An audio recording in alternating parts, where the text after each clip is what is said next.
16টা বছর যারা এইখানে বৈশা অপবিত্র করছে এই চেয়ারগুলারে, এগুলারে একটু জমজমের পানি দিয়া আতর গোলাপ দিয়া যদি ধুইতো তাইলে এটা তো আরো ভালো হইতো।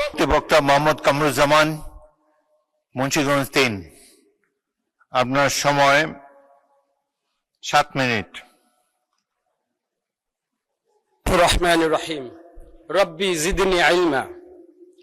মাননীয় স্পিকার, আপনি আমাকে 7 মিনিট দেন, আমি আপনার সম্পর্কে কথাটা, কারণ প্রথম অধিবেশনে আপনি এমন একটা 166 নম্বর ইকবাল সাহেবকে একটা কথা বলেছিলেন, ওই থেকে আমি খুব ভীত। তো আমি ওই কেন আমি ভীত ওইটা আমি শেষাংশে বলবো, ওইটা বলে যদি আপনি আমাকে মনে করেন আমাকে একটু বক্তব্য দিতে দিয়েন। আজকে সুজনের একটা বিবৃতি আছে, বিএনপি সরকারের প্রথম 4 মাসের সবচেয়ে বড় সাফল্য হচ্ছে সম্ভাব্য এবং দ্রুততম সময়ে নির্বাচনী ইশতেহারে কয়েকটি অগ্রাধিকার বাস্তবায়নের প্রক্রিয়া শুরু করা। কোন গন্তব্যে পৌঁছতে চাইলে সঠিক পথে যাত্রা করতে হয়। এরপরে রাষ্ট্র সংস্কারের ব্যাপারে ওনারা কিছু কথা বলেছেন। আজকে এইখানে দাঁড়িয়ে প্রথমে বাজেট বক্তব্য নিয়ে আমি শুধু এতটুকু বলতে চাই, এটা একটা চ্যালেঞ্জিং যিনি দিয়েছেন, যার মাথা থেকে এই বাজেটের উপর যিনি কথা বলছেন, আমি শুধু এতটুকু বলতে চাই এটা চ্যালেঞ্জিং বাজেট এবং বাস্তবায়ন এবং এর দায়িত্ব কিন্তু আমার অর্থমন্ত্রী মহোদয়, যার মাথা আছে তার মাথা ব্যথা আছে। যেহেতু মাথা থেকে এত বড় একটা বাজেট আসছে, এটা চ্যালেঞ্জিং। এই চ্যালেঞ্জিং বললেই আমরা কিন্তু ছেড়ে দিতে পারি না। আমরা যদি কোরিয়ার দিকে তাকাই, 1965-এ এরকম চ্যালেঞ্জিং একটা উচ্চাভিলাষী বাজেটের উপর কিন্তু আজকের কোরিয়া আজকে এই জায়গায়। আমরা যদি সিঙ্গাপুরের দিকে তাকাই, 1960-এ এরকম চ্যালেঞ্জিং বাজেটের উপরে কিন্তু সিঙ্গাপুর আজকে এই অবস্থানে আসছে।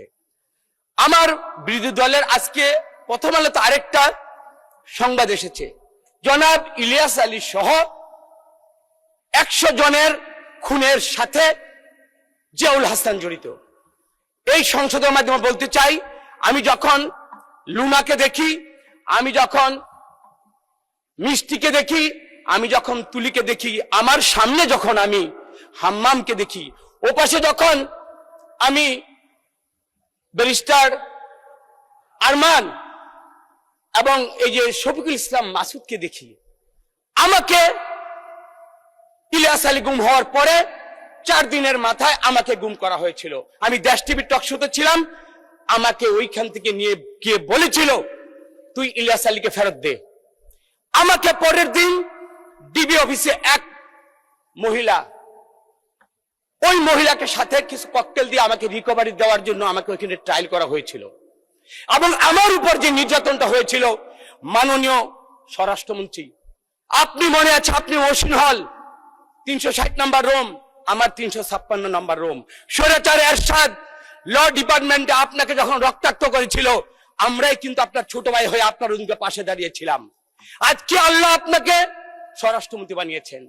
আপনার এই স্বরাষ্ট্র মন্ত্রিত্বের মধ্যে দিয়ে যত কুলাঙ্গার, আমার বলতে দ্বিধা নেই, জিয়াউল হাসান, বেনজির, হারুনরা যত মায়ের বুক খালি করেছে, যতগুলো মানুষকে আজকে অন্তরের হাহাকার নিয়ে এই সংসদে আমাদের কথা বলতে হয়, এই মানুষগুলোর বিচার ইনশাল্লাহ আপনার হাত দিয়ে হবে। কারণ আপনিও একজন মজলুম। আপনারা যাকে শিলংয়ে পাঠিয়েছিলেন, এটা কোনো স্বাভাবিক প্রক্রিয়ার মধ্যে ছিল না। আমরা সবকিছু যদি স্বাভাবিক ভাবে নেই তাহলে কিন্তু হবে না। মাননীয় স্পিকার, আপনার মাধ্যমে আরেকটি কথা আমি এখানে বলবো। গুম খুনের কথা বলতে গিয়ে আজকে আরেকটা কথা বলি। সবাই জানে তুলিক, মাননীয়, ওই দিন রানা, আলামিন, রাসেল নামে জগন্নাথ বিশ্ববিদ্যালয়ের আরো 3টা ছেলে গুম হয়েছে। আমরা কিন্তু কোনোদিন এই নামগুলো জানি না। এই সুমনের সাথে আরো 6টা ছেলে গুম হয়েছে, আজও তাদের বাপ মা খুঁজে পায়নি। আমি মনে করি মাননীয় স্বরাষ্ট্রমন্ত্রী, আপনি সবগুলোকে বিচারের আওতায় এনে আপনি ইনশাআল্লাহ বাংলাদেশে আপনি একটা দৃষ্টান্ত স্থাপন করবেন। এইখানে পার্লামেন্টে অনেক কথা হয়, আমি একটা কথা আমি বলতেই হবে, কারণ আমি মুন্সিগঞ্জের মানুষ। পরশুদিন আমাদের মহাসচিব স্যার মুন্সিগঞ্জে গিয়েছিলেন। এর আগের দিন আমার বিরোধী দলের নেতা আমাদের উনি ওই দিন গিয়েছিলেন। তো আমাদের শারমিন সমাজ কল্যাণ প্রতিমন্ত্রী, আমরা সার্কিট হাউসে ছিলাম। আমরা বরাবরই এই বিরোধী দলের নেতাকে আমি ব্যক্তিগতভাবে সম্মান করি। মক্কায় ওনার সাথে আমি দেখা করেছি। আর মুন্সিগঞ্জের রাজনীতিতে সবসময় আমরা দেখেন এই যে জামাতে ইসলামের প্রোগ্রামেও কিন্তু আমাকে চিফ গেস্ট হিসাবে দাওয়াত দিয়ে আমাকে নিয়ে গিয়েছে। মাওলানা মামুনুল হক উনিও আমাকে ওনার মিটিং এ আমাকে দাওয়াত দিয়ে আমার সম্পর্কে 2 মিনিট প্রশংসা করে। এই যে দেখেন আপনাদের 11 দলীয় জোটের যে নূর হোসেন নুরানি আমাকে নির্বাচনের পূর্বে আমার বাসায় গিয়ে আমাকে মাথায় হাত দিয়ে আশীর্বাদ করে এসেছে। মানে আমাদের মুন্সিগঞ্জের সম্পর্কটা এমন। আর আতিথেয়তায় আমরা কিন্তু খুব অভ্যস্ত। মুন্সিগঞ্জ আতিথেয়তা সম্পর্কে জানেন, শারমিন আপা সহকারে আমরা জামাত ইসলামের ওই সাইটের হতে বললাম আমাদের আমির জামাতে কখন আসবেন, উনি বলবেন যে আরো সময় লাগবে। তখন বললাম যে আমাদের সালামটা উনি দিয়েন। আমি তো মুন্সিগঞ্জে একজন মানুষ, কিন্তু আবার আরো তো 2 জন প্রতিনিধি আছে। পরের দিন যখন স্যার গেলেন, স্যারের সামনে উনি কি কথা বলেছেন, কোন আবেগের কথা, আমি কিন্তু ওনার কথার কিছু বলতে চাই না, বাট এমন একটা কথা পুরো মুন্সিগঞ্জকে নিয়ে বলেছেন, সেটা ওখানে একটা উত্তেজনা তৈরি হচ্ছে। তখন এই মির্জা ফখরুল মহাসচিব বলল, রতন তুমি এইটা নিয়ে সংসদে গিয়ে সুন্দরভাবে বলো, তাহলে অন্তত পক্ষে তোমার মুন্সিগঞ্জবাসীর যে সংক্ষুব্ধতা, তাদের যে মনের কষ্টটা ইনশাআল্লাহ দূর হয়ে যাবে। আমি সেই জন্য গতকাল আমি বলেছিলাম যে পুরো মুন্সিগঞ্জবাসীকে যা আপনি বললেন এটা মুন্সিগঞ্জের চিত্র না। তা আমি বিনীতভাবে ওনাকে বলছি, ওর পরে বিভিন্ন ভাবে আমরা জানি সোশ্যাল মিডিয়াতে অনেক কথা বলা হচ্ছে, তো এগুলো থেকে আমি বিরত চাই। আমরা এই কাদা ছোড়াছুড়ি কখনই আমরা চাই না। আর যেহেতু আমাদের সুন্দর একটা পরিবেশ, এই পরিবেশের মধ্যে আপনি মুন্সিগঞ্জকে আপনি দেখেন কিভাবে চলছে, আমার কথাগুলো শুনলেন না। আপনি আপনার জামাতি ইসলামের সমস্ত নেতৃবৃন্দের সম্পর্কে আপনি মুন্সিগঞ্জ শহর সদরের অবস্থানগুলো আপনি একটু জেনে নেন। আরেকটি কথা এটা আমাকেই বলতে হচ্ছে, সেটা হলো কয়েকদিন আগে আমাদের এই যে জয়নাল ফারুক উনি কি বললেন, আমাদের চেয়ারের সাইজ আর ওজন নিয়ে উনি অনেক কথা কইলেন। জয়নাল ফারুক ভাই থাকলে আমার কথাটা খুব ভালো লাগতো বলতে। জয়নাল ফারুক মাননীয় সদস্য 2 মিনিটে শেষ করেন। একটু আমার আরেকটু মানে এক সময় দেন প্লিজ। আপনি আপনাকে বলে দেই, আপনাকে কেন আমি ভয় পাই। আমার এখানে ইকবাল সাহেব বসছিল, একদিন সময় বিধি চাইছিল, আপনি তারা বলছিলেন এইখান থেকে ওইখানে যাইতে 40 বছর লাগছে। মাননীয় স্পিকার আমি তো 40 বছর বাঁচবো না। আর আপনি আপনি বাংলাদেশে সবচেয়ে দ্রুততম মানব ছিলেন, কোন কন্টেস্টে আমি ইনশাআল্লাহ ওইদিকে পৌঁছতে পারবো না। কিন্তু আপনার কাছে যদি আমি 5টা মিনিট সময় পাই, আমার কথাগুলো আপনি একটু সময় দেন, দরকার হলে আপনি আমাকে 6 মাস আর ফ্লোর দিয়েন না, কিন্তু আমার আজকের কথাগুলো আপনি একটু শুনেন। জয়নাল আবদিন ফারুক উনি সাইজ দেখলেন, এটার ওজন দেখলেন, কিন্তু বিগত 16টা বছর যারা এইখানে বৈশা অপবিত্র করছে এই চেয়ারগুলারে, এগুলারে একটু জমজমের পানি দিয়া আতর গোলাপ দিয়া যদি ধুইতো তাইলে এটা তো আরো ভালো হইতো। তো আমি ওনাকে একটু আপনার মাধ্যমে বলতে চাই, সাইজ এবং এগুলা ঠিক করে মাননীয় সদস্য এখন থেকে 3 মিনিটের মধ্যে শেষ করেন। আচ্ছা, আজকে আরেকটা কথা বলা হয়,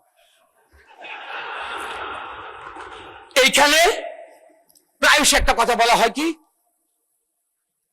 এইখানে বলে কি, মানে এই জিনিসটা আমার খুব আমি দাঁড়িয়েছিলাম, সেটা হলো আমার ধর্মীয় অনুভূতি মানে আঘাত লেগেছে।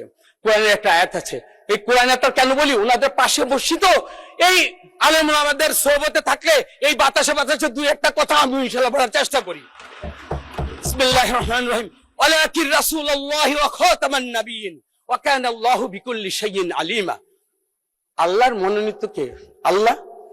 আমার রাসূলকে? রাসূল আল্লাহর রাসূল। এবং খাতামান নাবিয়্যিন, এরপরে আর কোন নবী আসবেন না। ওয়া কানা আল্লাহু বিকুল্লি শাইইন আলিমা, যে আল্লাহ তাআলা সর্বজ্ঞ। তার মানে আল্লাহ যা বলছেন আমার থেকে এই আকীদাটা নিশ্চয়ই ওনাদের ভালো। আমরা প্রায়শই বলি দুনিয়াবি কাজের জন্য আমরা কি করি, আমরা বলে কোথায় বলে বেহেশতের কথা বলি। আমি যতটুকু আমি জানি, রাসূল সাল্লাল্লাহু আলাইহি ওয়াসাল্লাম তার জীবদ্দশায় আশারায়ে মুবাশশারা 10 জনের সংবাদ দিচ্ছেন। বদরের যুদ্ধে যারা নিহত হয়েছেন তাদের ব্যাপারেও একটা কিন্তু সম্যক একটা ধারণা দিয়ে গেছেন। কিন্তু দুনিয়াবি বাংলাদেশের কারণে আমরা তো এরকম কোন সুসংবাদ পাই নাই যে আমার দল করলে, আমার আদর্শ মধ্যে থাকলে জান্নাতের সুসংবাদ আমরা দিতে পারি। এই কথাগুলো আমি বিজ্ঞ মাননীয় আমাদের এই যে হুজুরদের কাছে আমি জানতে চাই। আর সর্বোপরি বলি, আজকে আমি যে কথাগুলো বলছি, আমি মাওলানা মামুনুল হক সাহেবের সাথে কথা বলে আসছি। আমার আমির মহোদয় উনি জিজ্ঞেস করতে পারেন, আমি নূর হোসেন নুরানির সাথে যে কথাগুলো বললো, এই যদি আমার আদবার বরখেলাপ হয়, আমি কিন্তু ওনাদের কাছ থেকে কিন্তু তালিম নিয়ে কিন্তু এখানে ইনশাল্লাহ কথা বলতে আসছি। সুতরাং আমার যে সর্বশেষ কথাটা, আমরা একই পথে আমরা পথ চলতে চাই। বস্তুনিষ্ঠ সংবাদ, সত্যতা, পরস্পরের প্রতি সম্মান এবং সংসদের কার্যকরী করার জন্য আমাদের সবার মূল লক্ষ্য হওয়া উচিত এক এবং অভিন্ন। আমরা দেয়ালের ও পাশে আমরা ফ্যাসিস্ট হাসিনাকে দেখতে চাই। কোন ভিন্নতায়, কোন মত পার্থক্যের কারণে ওই ফ্যাসিস্ট হাসিনাকে যখন বাংলাদেশ আসবে, আমি আপনি সবাই কম বেশি ক্ষত বিক্ষত হব। আমি মনে করি অন্যের সম্মান ক্ষুণ্ণতায় নিজের সম্মান কখনো বাড়ে না।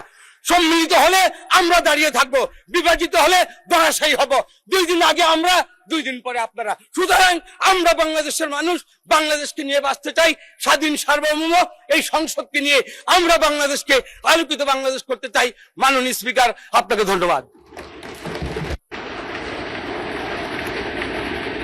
ধন্যবাদ মাননীয় সদস্য।